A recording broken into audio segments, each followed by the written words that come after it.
Mathematics हा जो subject आहे तो तुम्हाला आयुष्यामध्ये कधीच निराश होऊ देत नाही. कारण मॅथ काय सांगते की प्रत्येक प्रॉब्लेमचं सोल्युशन आहे. एव्हरी प्रॉब्लेम हॅज सोल्युशन म्हणतो ना. फक्त तुम्हाला ते ते सोल्युशन काढायची तुम्ही तयारी ठेवली पाहिजे.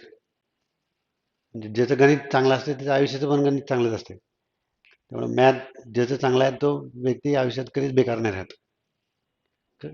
मागच्या 5-10 वर्षात बघितलं असेल तुम्ही, काही मुलांनी मॅथ सोडून दिले. आता थोडंसं ट्रेंड बदलतोय.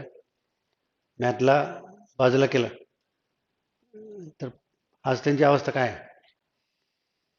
कारण की जवळपास सोसायटीमधले 70-80% कोर्सेस जॉब जे आहेत ते मॅथवर आधारित आहेत. 10-20% जर सोडले तिथेही मॅथ लागतच आहे, पण इनडायरेक्ट लागतं, डायरेक्ट नाही.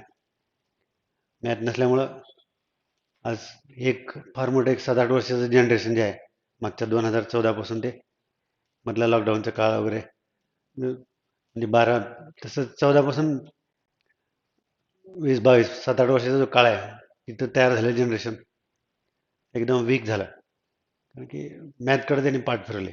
अर्थात हे सगळीकडे झालं नाही, काही भागात महाराष्ट्रातले, विशेष करून मराठवाडा विदर्भ त्यातल्या त्यात जास्त प्रमाण, लातूर नांदेड ह्या प्रमाणात एक पॅटर्न चालवला गेला नीटचा. आणि त्यात लातूरमध्ये जे आता लिडिंग डॉक्टर आहेत टॉपचे 70-80%, ते सगळे त्यांचा मॅथमॅटिक्स सब्जेक्ट होता.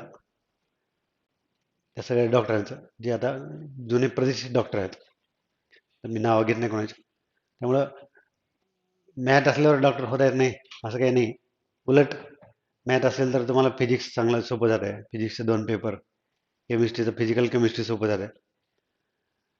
फक्त ऑर्गॅनिक केमिस्ट्री आणि बायोलॉजी 2 पेपर, म्हणजे PCB ग्रुपमध्ये सुद्धा अर्धा भाग मॅथचाच आहे. फिजिक्सचे 2 पेपर आणि फिजिकल केमिस्ट्री. जे मुलं मॅथ सोडून देतात त्या भागावर त्यांचं कमांड नाही तयार होत. आणि रिझल्ट नंबर लागायचे की नाही हे त्यावर डिपेंड आहे. या सगळ्या तिघावरच आहे. कारण हे तर सगळे पाठ करून पण घेतात मार्क मुलं. इकडं त्याला चान्स नाही. इकडं अंडरस्टँडिंग लागतं. त्यामुळं आपल्याकडेच हा ट्रेड आहे. पश्चिम महाराष्ट्रात तर मुलं शक्यतो सोडत नाहीत मॅथ. जनरली PCM बी घेतात, PCM. त्यामुळे मॅथ हा अविभाज्य घटक आहे. म्हणजे त्याला आपण इनसेपरेबल पार्ट ऑफ लाईफ म्हणतो. त्यामुळे त्याच्याकडे कधीच, म्हणजे आजच्या दिवसात तुम्हाला हे सांगायचं म्हणजे तुम्ही म्हणजे कोणाकडे शिकावं, कुठल्या कॉलेजला ॲडमिशन घ्यावं, कोणाकडे क्लासला, हा जस्ट त्याचा वैयक्तिक प्रश्न आहे, त्याच्या पॅरेंटचा आहे. मी मागच्या 2-3 वर्षात हेच कॅम्पेनिंग चालवलं की तुम्ही मॅथ घ्या, तुम्ही क्लास लावा न लावा काही करा, परंतु मॅथला सोडू नका. त्याशिवाय तुम्हाला जे आपण टॅलेंट म्हणतो ना ते फक्त मॅथमध्येच आहे. लॉजिकल थिंकिंग दुसरीकडे कुठंच नाही, मॅथ सोडून बिलकुल नाही. ती मॅथमध्येच आहे. बाकीच्या ठिकाणी काय जे शोध लावलं त्याने ते फक्त तुम्हाला समजून घेऊन पाठ करून त्याचा आन्सर काढून लिहायचं आहे. तुम्हाला स्वतःला काहीच करायचं नाही त्यात.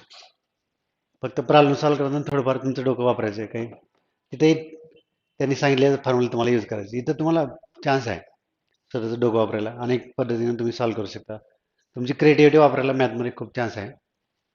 लॉजिकल थिंकिंग करायला भरपूर वाव आहे. त्याच्यामुळं कदाचित स्कूल एज्युकेशनमध्ये तुमचं मॅथकडे दुर्लक्ष झालं असेल तर तो जो काही तुमचा मॅथबद्दलचा दृष्टिकोन आहे, ग्रह आहे, तो काढून टाकून पुन्हा नव्यानं सगळं पूर्वग्रह बाजूला ठेवून नवीन पद्धतीनं शिकायला चालू करा आणि मॅथमध्ये परफेक्शन मिळवा.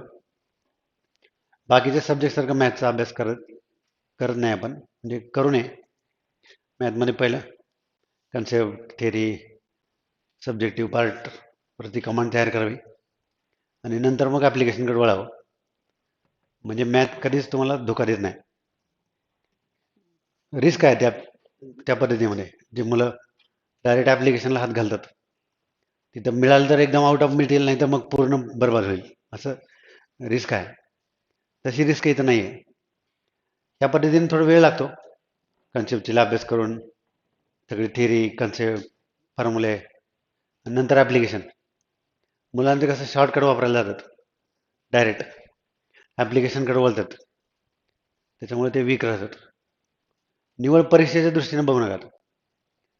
एक्झाममध्ये काय उपयोगाचं तेवढाच अभ्यास तुम्ही केला समजा तर तुम्ही परीक्षार्थी बनाल, विद्यार्थी नाही. आपल्याला विद्यार्थी बनायचं आहे.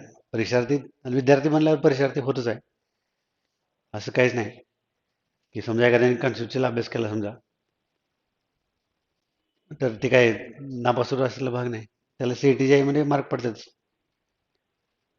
थोडंसं हा संदेश लक्षात घ्यायला पाहिजे.